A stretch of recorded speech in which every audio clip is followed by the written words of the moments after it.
Depois que a PEC do estouro foi promulgada, o orçamento de 2023 também foi aprovado hoje no Congresso por deputados e senadores. O texto agora segue para sanção.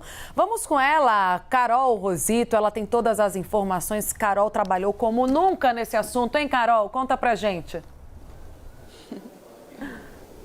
Oi, Tainá, boa tarde para você, boa tarde a todos. Olha, o Congresso Nacional então aprovou, numa sessão super rápida, foi até uma votação simbólica, o orçamento de 2023. Antes disso, mais cedo, o texto do senador Marcelo Castro passou também pela Comissão Mista de Orçamento e agora, como você lembrou, está pronto para ser sancionado pelo presidente da República.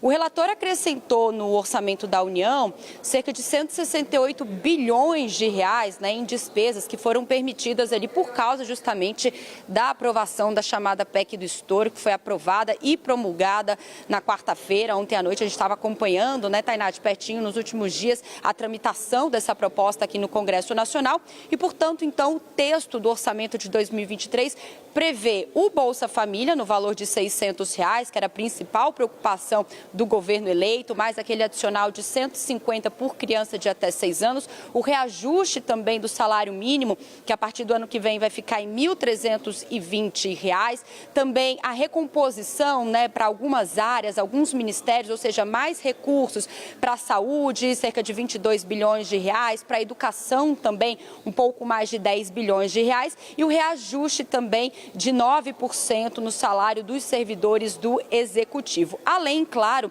da realocação das emendas de relator, que era o orçamento secreto, que foi considerado inconstitucional pelo Supremo Tribunal Federal, e aquele recurso de 19 bilhões de reais, esses recursos precisaram então ser redistribuídos em emendas individuais, metade para emendas individuais e a outra metade para emendas ali de controle do Executivo, do governo federal, e isso foi então validado, colocado ali dentro do relatório do senador Marcelo Castro. O texto que foi aprovado, como eu disse, um dia depois da aprovação da PEC do estouro, que abriu aquele espaço no orçamento de 145 bilhões de reais para viabilizar tanto o Bolsa Família quanto outros programas também que foram promessas de campanha do governo eleito, do presidente eleito Luiz Inácio Lula da Silva, e por causa justamente da PEC, então, Marcelo Castro conseguiu recompor, ele pôde recompor alguns ministérios, o recurso de alguns ministérios, como eu disse, saúde e educação principalmente. Ele que avaliou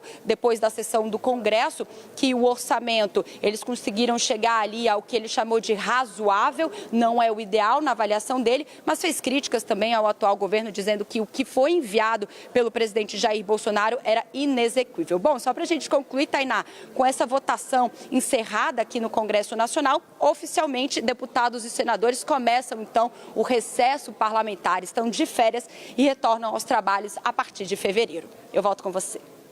Obrigada, viu, Carol, pelas informações. Daqui a pouco a gente volta com Carol com mais atualizações. É claro, a gente precisa também acompanhar o desfecho. Eu vou chamar a Larissa Rodrigues para isso, Lari, para a gente fazer a análise do que virá com a aprovação da PEC do estouro e também da lei orçamentária de 2023. Lari, você está em tela comigo, vamos lá.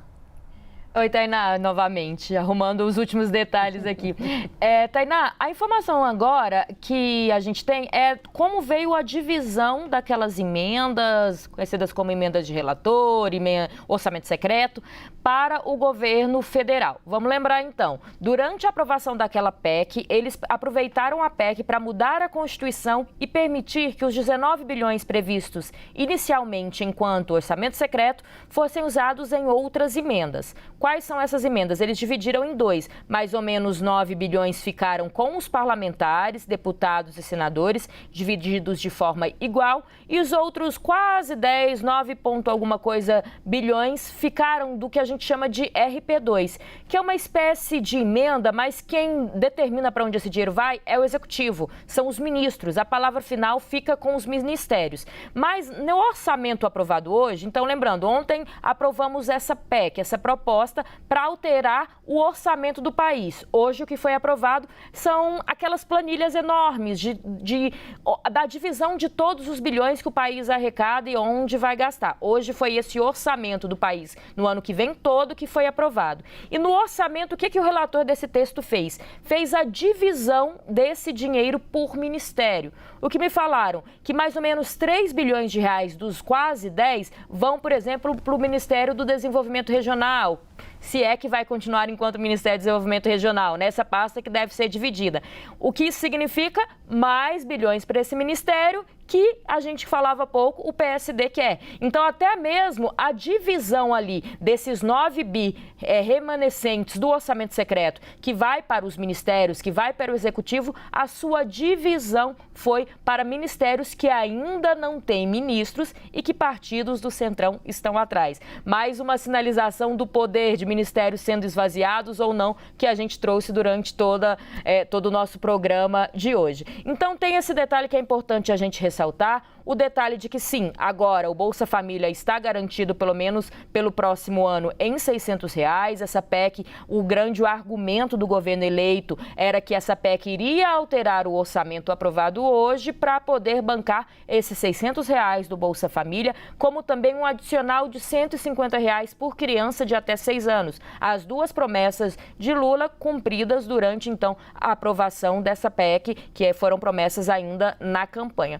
E agora a questão é os demais bilhões liberados também, essa divisão como um todo. Isso porque, apesar da PEC ter esse argumento de que era preciso abrir o orçamento para conseguir bancar o Auxílio Brasil, o Bolsa Família, ainda sobra vários bilhões que o governo quer investir.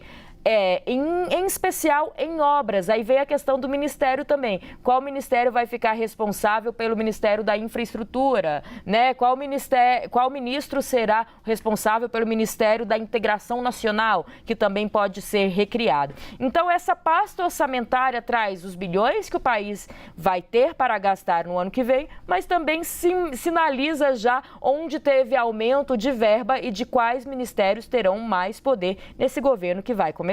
Tainá?